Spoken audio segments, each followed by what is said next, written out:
Assalamu alaikum students. Today we will discuss the remaining exercise questions of unit number 4. Question number 11 is differentiate between simple and subscript variable.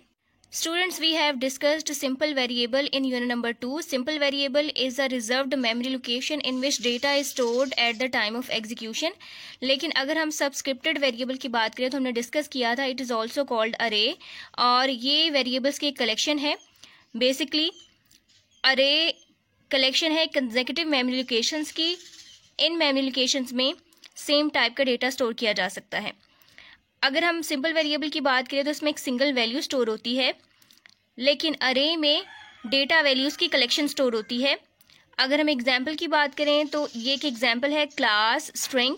इसमें सिर्फ एक ही data value store होगी. लेकिन अगर हम अरे की बात करें क्लास 9 तो ये 9 बेसिकली अरे का साइज़ है. ये शो कर रहा है कि बाय डिफ़ॉल्ट इसमें 10 वैल्यूज़ स्टोर हो सकती हैं. Last point is 1 value is stored so there is no need of subscript. Single value होती है, सिंपल वेरिएबल में सब्सक्रिप्ट की ज़रूरत नहीं होती. लेकिन अगर हम सब्सक्रिप्टेड वेरिएबल की या अरे की बात करें तो ज़्यादा डेटा वैल्यूज़ हैं और हर एक डेटा वैल्यू को एक्सेस करने के लिए सब्सक्रिप्ट रिक्वायर्ड है. Next exercise question number 12 is draw flow chart for the question number 16 program. Students, question number 16 का प्रोग्राम हम डिस्कस कर चुके हैं. Write a program that read an array Z having 12 numbers given by the user then print the sum and average of all array elements. Students, अब हम इस programme का flow chart discuss करते हैं. फ्लो चार्ट के start पे एक terminal symbol है जो इंडिकेट कर रहा है फ्लो चार्ट का स्टार्ट. उसके बाद एक प्रोसेस सिंबल है. प्रोसेस सिंबल में अरे डिक्लेयर की है विद 12 एलिमेंट्स और स्टार्टिंग इंडेक्स वैल्यू 1 है. स्टूडेंट्स, हमने इस प्रोग्राम में लूप यूज़ किया था डेटा वैल्यूज़ को एंटर करने के लिए और प्रिंट करने के लिए. तो ए एक लूप वेरिएबल है, इसकी वैल्यू स्टार्टिंग वैल्यू 1 है, वो यहाँ पे डिक्लेयर कर दी है और अरे भी डिक्लेयर कर दी है जिसके 12 एलिमेंट्स हैं.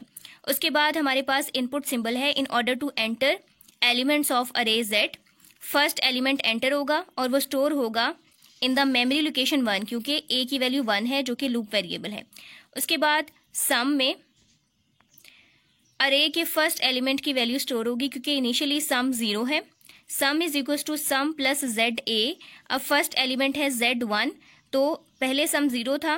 फर्स्ट एलिमेंट के आने के बाद सम की वैल्यू अपडेट हो जाएगी. उसके बाद नेक्स्ट प्रोसेस सिंबल में लूप वेरिएबल की वैल्यू अपडेट हो रही है. A is equal to A plus 1. अब वैल्यू हो गई है 2. स्टूडेंट्स, ये बेसिकली 12 एलिमेंट्स के लिए है. 12 एलिमेंट्स की एंट्री इंश्योर करने के लिए हम एक डिसीजन सिंबल यूज करेंगे जो ये चेक करेगा कि 12 एलिमेंट्स एंटर हो गए हैं या नहीं. जैसे ही 12 एलिमेंट्स एंटर होंगे वो डिसीजन सिंबल इस एग्जीक्यूशन को टर्मिनेट कर देगा. स्टूडेंट्स, आप देख सकते हैं लूप वेरिएबल को अपडेट करने के बाद एक डिसीजन सिंबल है. डिसीजन सिंबल में चेक हो रहा है कि लूप वेरिएबल की वैल्यू 12 या 12 से कम है या नहीं. अगर तो वैल्यू 12 से कम है इट मीन्स कि और नंबर्स एंटर होने चाहिए. तो कंट्रोल जाएगा दोबारा इनपुट सिंबल की तरफ, दोबारा से नंबर्स एंटर होंगे. इस तरह से हर दफ़ा नंबर की एंट्री पे लूप वेरिएबल चेक होगा. जैसे ही ये कंडीशन फॉल्स होगी यानी कि जैसे ही ए की वैल्यू 13 होगी ये कंडीशन फॉल्स हो जाएगी और प्रोग्राम का कंट्रोल शिफ्ट होगा नेक्स्ट स्टेप तक. अब आप देख सकते हैं जैसे ही डिसीजन सिंबल में कंडीशन फॉल्स हुई है हम आएंगे नेक्स्ट स्टेप में. नेक्स्ट स्टेप में हमारे पास एक प्रोसेस सिंबल है. प्रोसेस सिंबल में एवरेज कैलकुलेट हो रहा है.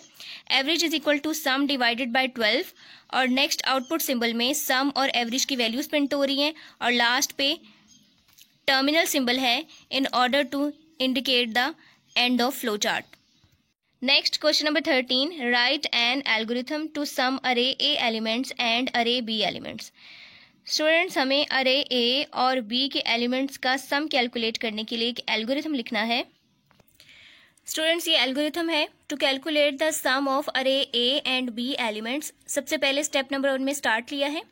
उसके बाद स्टेप नंबर 2 में हम 2 अरेज डिफाइन करेंगे with dimension statement. Dimension statement ना भी यूज़ करें तो अरेज डिक्लेयर हो जाएंगी क्योंकि हमने डिस्कस किया था बाय डिफ़ॉल्ट 10 एलिमेंट्स स्टोर हो सकते हैं. सो हम अरेज डिक्लेयर करेंगे स्टेप नंबर 2 में अरे A एंड B. उसके बाद स्टेप नंबर 3 में है कि हम फॉर लूप यूज़ करेंगे in order to access the data of arrays. यानी कि हर एक अरे में 5 एलिमेंट्स हैं और इन 5 एलिमेंट्स को एंटर करने के लिए, इन 5 एलिमेंट्स को प्रिंट करने के लिए वी नीड लूप. तो हम इसके लिए फॉर नेक्स्ट लूप यूज़ करेंगे. उसके बाद स्टेप नंबर 4 में सम कैलकुलेट होगा ऑफ द एलिमेंट्स ऑफ अरे ए एंड बी। उसके बाद स्टेप नंबर 5 में है repeat the steps 3 and 4 5 times, क्योंकि 5 एलिमेंट्स हैं, 5 टाइम्स लूप की एग्जीक्यूशन होगी, so step number 3 and 4 repeat होंगे 5 टाइम्स। उसके बाद लास्ट पे क्या होगा, जैसे ही लूप एग्जीक्यूशन टर्मिनेट होगी यानी कि 5 टाइम्स एग्जीक्यूशन हो जाएगी, कंट्रोल लूप से बाहर आ जाएगा। लूप के बाहर प्रिंट स्टेटमेंट के साथ हम ये सम स्क्रीन पे डिस्प्ले करेंगे और लास्ट स्टेप में एल्गोरिथम का एंड है। Next exercise question number 14 is write a program to print a list of odd numbers from the given numbers. Numbers हैं 6, 42, 4, 77, 32, 9, 21, 22, 8, 45, 15 एंड 46। हमें एक प्रोग्राम लिखना है, वो प्रोग्राम इन नंबर्स में से ऑड नंबर्स प्रिंट करेगा। स्टूडेंट्स, ये क्वेश्चन नंबर 14 का प्रोग्राम है। CLS is use to clear the screen. Next line में डायमेंशन स्टेटमेंट के साथ अरे डिक्लेयर की है विद साइज 12, क्योंकि टोटल 12 नंबर्स हैं जिनमें से चेक करना है ऑड नंबर्स को। उसके बाद नेक्स्ट लाइन में फॉर लूप यूज़ किया है, m is equal to 1 to 12, step size 1 है क्योंकि टोटल 12 एलिमेंट्स हैं और स्टार्टिंग वैल्यू 1 है, एंडिंग वैल्यू 12 है और स्टेप साइज 1 है। उसके बाद रीड स्टेटमेंट यूज़ हुई है क्योंकि क्वेश्चन में डेटा वैल्यूज़ गिवन है, वो डेटा वैल्यूज़ असाइन करने के लिए हमें रीड डेटा स्टेटमेंट यूज़ करना होगी। उसके बाद हमने कंडीशन अप्लाई की है in order to check the odd numbers. If NM यानी कि अरे के तमाम एलिमेंट्स यहाँ पे चेक होंगे for each value of m। अगर स्टार्टिंग वैल्यू m की 1 है तो अरे का फर्स्ट एलिमेंट होगा n1। हम उसका रिमाइंडर चेक करेंगे यूजिंग मॉडुलस ऑपरेटर। अगर रिमाइंडर 0 नहीं है, this sign is not equal to. If NM modulus 2 यानी कि अगर हम हर एक एलिमेंट को 2 से डिवाइड करें, अगर फर्स्ट एलिमेंट ले रहे हैं तो फर्स्ट एलिमेंट को 2 से डिवाइड करें, अगर रिमाइंडर 0 ना आए इट मीन्स के नंबर इज ऑड, तो उस नंबर को प्रिंट कर दें। अगर ये कंडीशन फॉल्स हो जाए तो सिंपली क्या हो, वो नंबर स्किप हो जाए और नेक्स्ट नंबर पे कंट्रोल चला जाए। सिंपली क्या होगा, जैसे ही कंडीशन ट्रू होगी means remainder is not equal to 0, then print the element. वो एलिमेंट प्रिंट हो जाएगा जिसका रिमाइंडर 0 नहीं आ रहा, मीन्स कि कौन सा एलिमेंट प्रिंट होगा, ऑड एलिमेंट। उसके बाद नेक्स्ट है next m in order to update the loop variable. और इस लूप के बाद लाइन नंबर 70 में डेटा स्टेटमेंट यूज हुई है। ये डेटा स्टेटमेंट इस रीड स्टेटमेंट को डेटा वैल्यूज असाइन करेगी। स्टूडेंट्स, बेसिक काम जो है वो लाइन नंबर 50 का है। लाइन नंबर 50 इन डेटा वैल्यूज में से ऑड नंबर्स को प्रिंट कर रही है। अब इन डेटा वैल्यूज में से कौन सी डेटा वैल्यूज ऑड हैं, 77, 9, 21, 45, 15। तो इस लाइन की एग्जीक्यूशन के बाद ये डेटा वैल्यूज प्रिंट हो जाएंगी जो कि ऑड हैं। Next question number 15 is write a program that read an array n with 20 numbers and find the product of the elements of array. Students, हमें एक प्रोग्राम लिखना है जिसमें एक अरे डिक्लेयर करनी है विद 20 नंबर्स और हमने इन 20 नंबर्स का प्रोडक्ट फाइंड करना है। स्टूडेंट्स, क्वेश्चन नंबर 15 का प्रोग्राम है। इनिशियली प्रोडक्ट 1 डिक्लेयर किया, प्रोडक्ट को रिप्रेजेंट किया है p से। इनिशियली प्रोडक्ट 1 है। उसके बाद नेक्स्ट लाइन में डायमेंशन स्टेटमेंट के साथ अरे डिक्लेयर की है n और अरे का साइज है 20 यानी कि इसमें 20 एलिमेंट्स हैं। उसके बाद अरे के एलिमेंट्स के लिए फॉर लूप यूज़ किया है, for a is equal to 1 to 20 step 1। Array के एलिमेंट्स के लिए इंडेक्स वैल्यू स्टार्ट हो रही है 1 से और एंड हो रही है 20 पे। स्टेप साइज बाय डिफ़ॉल्ट 1 ही है। उसके बाद इस प्रोग्राम में भी हम रीड डेटा स्टेटमेंट यूज़ कर रहे हैं, रीड NA।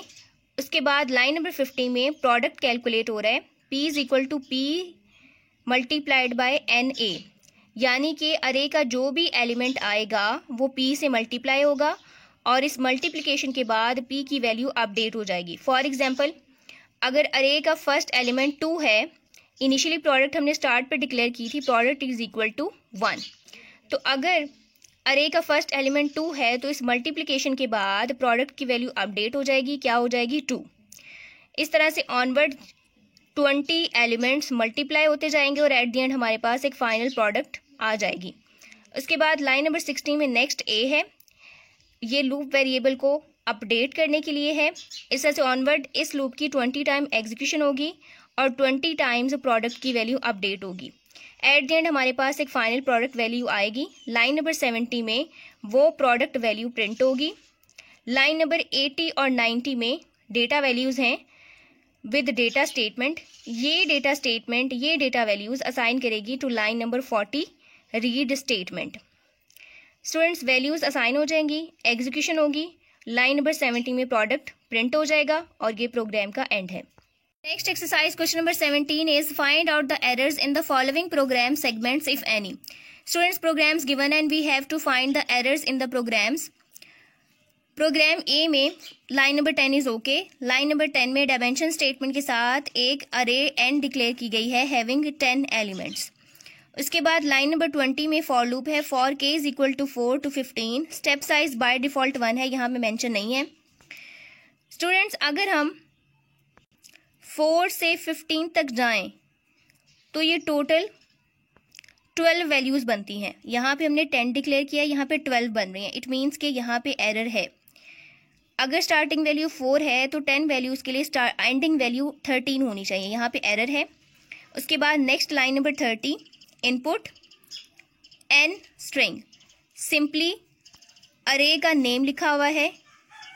अरे के एलिमेंट्स को इंडिकेट करने के लिए साथ लूप का वेरिएबल यूज़ नहीं किया गया। ये होना चाहिए एन स्ट्रिंग और ब्रैकेट में k in order to show the index values. उसके बाद लाइन नंबर 40 में नेक्स्ट आई लिखा है लेकिन लूप वेरिएबल के है तो यहाँ पे आई की जगह के होना चाहिए। तो इन 3 लाइन्स में एरर है।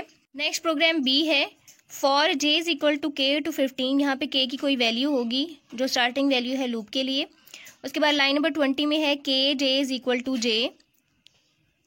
स्टूडेंट्स इस प्रोग्राम में एरर्स हैं। एक तो ये कि जो लूप वेरिएबल है उसकी स्टार्टिंग वैल्यू के डिक्लेयर की गई है और यही नेम यूज़ किया गया है फॉर अरे। उसके बाद नेक्स्ट पॉइंट ये है कि अगर के की स्टार्टिंग वैल्यू 1 होती है तो एंडिंग वैल्यू 15 होने की वजह से बाय डिफ़ॉल्ट ये अरे डिक्लेयर नहीं हो सकती। इस केस में एरर मैसेज अपीयर होगा सबस्क्रिप्ट आउट ऑफ रेंज, यानी कि बाय डिफ़ॉल्ट जो 10 एलिमेंट्स डिक्लेयर किए जा सकते हैं ये उस रेंज से बाहर हैं, तो मैसेज आ जाएगा out of range. Last question number 18 write a program to sort the list of 20 names in descending order. Students ये क्वेश्चन नंबर 18 का प्रोग्राम है। डायमेंशन स्टेटमेंट के साथ अरे एन डिक्लेयर की है। अरे के 20 एलिमेंट्स हैं, ये एक स्ट्रिंग है। उसके बाद फॉर लूप यूज़ किया है for k is equal to 1 to 20। Step size 1 है, यानी कि 20 एलिमेंट्स एंटर होंगे। लाइन नंबर 30 में इनपुट स्टेटमेंट के साथ नेम्स एंटर होंगे, यानी कि 20 नेम्स आ रहे हैं। उसके बाद लाइन नंबर 40 में के की वैल्यू अपडेट हो रही है। लाइन नंबर 20, 30, 40 इन लाइंस की एग्जीक्यूशन 20 टाइम्स होगी, 20 नेम्स एंटर होंगे। उसके बाद लाइन नंबर 50 में एक और फॉर लूप है। ये फॉर लूप इन नेम्स को रिवर्स ऑर्डर में करने के लिए है। For k is equal to 20 to 1 step size -1 print n string, यानी कि जो नेम सबसे एंड पे एंटर हुआ है वो नंबर स्टार्ट पे प्रिंट हो जाएगा और जो सबसे पहले एंटर हुआ है वो सबसे एंड पे प्रिंट होगा। रिवर्स ऑर्डर में तमाम नेम्स प्रिंट होंगे with the execution of lines number 50, 60 and 70। 70 में के की वैल्यू अपडेट हो रही है। Line number 80 is the end of programme.